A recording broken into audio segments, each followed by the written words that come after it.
My article looks at the effect of the climate crisis as Syria enters its post-conflict era.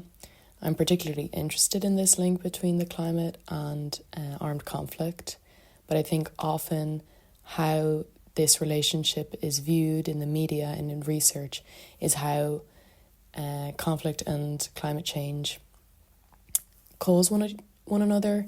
But I think there's also an interesting aspect of how the climate crisis will affect countries as they enter into post-conflict eras and as they try to build themselves back up after armed conflict. Especially, I think Syria is an important example at the moment with the recent fall of the violent al-Assad regime. Syria is definitely entering a new chapter, but it's important to look at how the history of the armed conflict and also the ongoing climate crisis will inform this new chapter. My article focused on 4 aspects of how the climate crisis will affect Syria, with one of the main points of tension being its agricultural sector, both due to the civil war and climate disasters.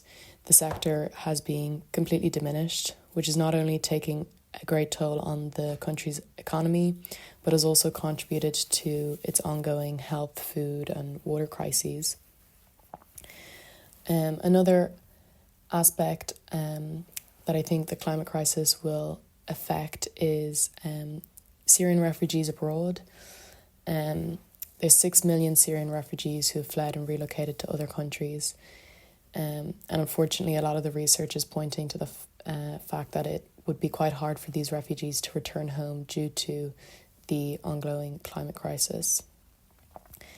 Similarly, the climate crisis is making life for internally displaced people much harder.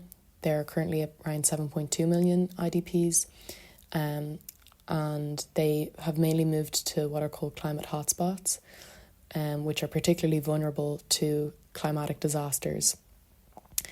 And also the housing and settlements that are built on these lands are often temporary and not very built to be averse to extreme weather.